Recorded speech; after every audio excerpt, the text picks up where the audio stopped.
This factory makes chocolate in various forms and sells it to companies which manufacture chocolate products for retail sale. It also supplies chocolate components such as cocoa powder and cocoa butter. Most of the cocoa beans arriving here come from West Africa, which grows 70% of the world's crop. A conveyor belt moves them through a cleaning system, a series of sieves that screen out twigs, stones, and other debris. Next stop is a micronizer, a revolving drum that heats the cocoa beans to loosen their shells.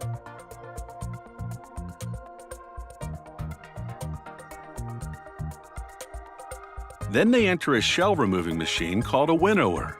Inside, successive rakes drag the beans across screens, pulling off large pieces of shell. Then, a vacuum sucks away the remaining smaller pieces. Removing the shell exposes the inside of the cocoa bean, which is called the nib. The factory will roast the nibs to develop their flavor. 50+% of the nib is fat, which is cocoa butter. To make chocolate, they'll combine processed nibs, cocoa butter, and sugar, along with milk powder if they're making milk chocolate. First, the factory processes the nibs by grinding them. The heat and friction activate the cocoa butter, producing pure liquid chocolate called chocolate liquor. The factory extracts some of the cocoa butter to sell it separately as chocolate-making ingredient and to use for in-house chocolate production along with other ingredients in various proportions. The dark chocolate recipe, for example, calls for more chocolate liquor, sugar, and cocoa butter, but no milk powder. The recipe for unsweetened chocolate contains no sugar. The mixer blends the ingredients to the consistency of a very thick cake batter. The flavor is fine by this point, but the coarse texture needs to be smoothed out. So the chocolate moves to a refining machine, passing between a set of 5 rollers that reduce the particle size, so much so that within just minutes, the chocolate leaves the refiner as a fine, dry powder. But now, it needs to be reliquefied. So the next stop is a machine called a conch. The friction and heat once again activate the cocoa butter, returning the powder to a liquid state. At this Ding dong! Hi, do you want to buy some Girl Scout cookies? Every cookie you buy might change a girl's life. They have to think about the marketing and money management. I love the Samoas. Thank you very much. They just melt in your mouth. You gotta be enthusiastic, you gotta know what your products are. There's also new cookies, celebrating 100 years of Girl Scouts, and have fun. We donated some of the money to military troops. And this is how we support Girl Scouts. We can't do it without the Girl Scout cookies. enough to reduce the viscosity to the exact thickness they need. Just a bit, for example, if they're making chocolate chips, or much more if they're making a thin chocolate coating. For chocolate chips, the conch feeds a machine called a drop depositor. As the name implies, it deposits drops of chocolate onto a conveyor belt. The nozzle trays are interchangeable, so the machine can be set up to produce various sizes of chips, discs, or other shapes. The chocolate chips, still warm and soft, enter a cooling tunnel, traveling for about 5 minutes through several temperature zones, which vary between 30 and 50 degrees Fahrenheit. By the time the chips exit the tunnel, they're hard.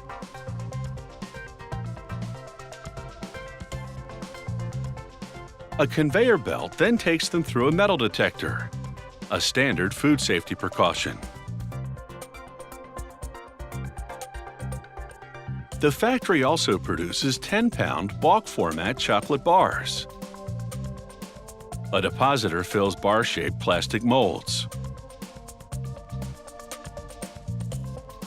The conveyor transfers them to an elevator system, which moves through a cold room for about 2 hours. This constant motion ensures optimal air circulation, helping the cooling process. When you donate blood, you're helping save up to 3 lives. And those lives saved can mean the world to many. We need your help now. Spare your time to help save lives. Please give blood today.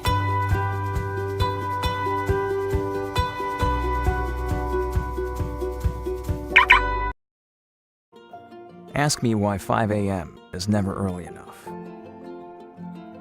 Ask me why my inspiration is easy to find. Because knowing that our research is giving Miles his best chance to beat cancer, I won't stop until every child gets their chance. Top ranked in the country for cancer care, your generosity is funding the research discoveries at Cincinnati Children's that give every child the chance to beat cancer.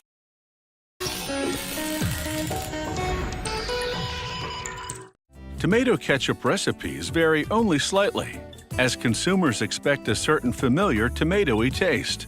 This U.S. company produces all-natural ketchup, made entirely of certified organic ingredients. Tomato paste, agave nectar, a natural sweetener, onion powder, spices, salt, and white vinegar. The tomato paste, not surprisingly, is the base ingredient. It arrives at the plant in huge bins, which have been vacuum packed to preserve freshness. After unsealing each bin, the factory's quality control technician scoops a sample for testing. This is to make sure that the thickness is just right. If the sample gets the okay, workers slide the bin under a powerful air-driven pump. Then they flip a switch, and the pump begins moving the tomato paste to a large holding tank, transferring nearly 310 pounds of this ketchup base in less than 10 minutes. At production time, an intricate system of piping transfers a specific amount of tomato paste from the holding tank into a cooking kettle. As the paste cooks, a mixer continuously revolves to keep it from sticking to the sides and to blend in the onion powder workers add next. This and the upcoming ingredients have been pre-measured to be in correct proportion to the batch size.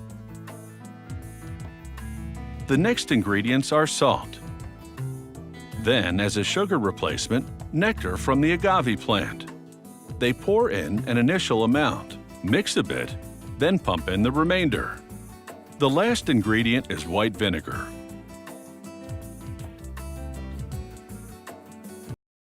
Yo, man, why you holding on me, dude? Because I can. Yo, look, check it out. We about to go get twisted.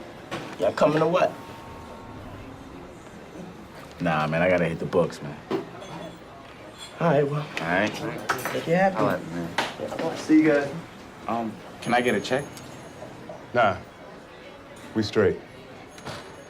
Thanks, man. On the packaging line, an alignment machine stands the plastic bottles upright as they make their way to the filling machine.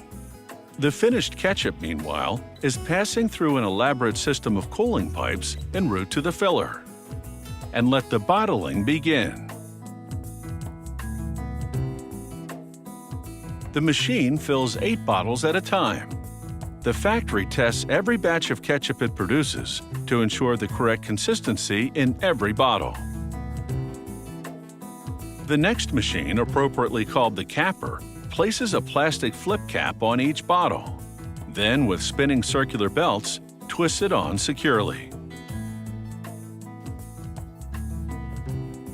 The next machine cuts a decorative neckband made of plastic film and slips it over the cap.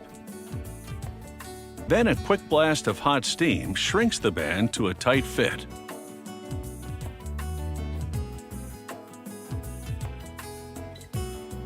The next machine presses on 2 adhesive labels, one on the front of the bottle, the other on the back.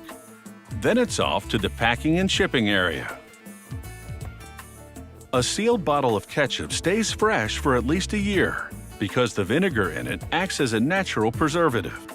Ketchup also has health benefits because it's chock full of tomatoes, which are high in lycopene, a powerful antioxidant believed to protect against many types of cancer.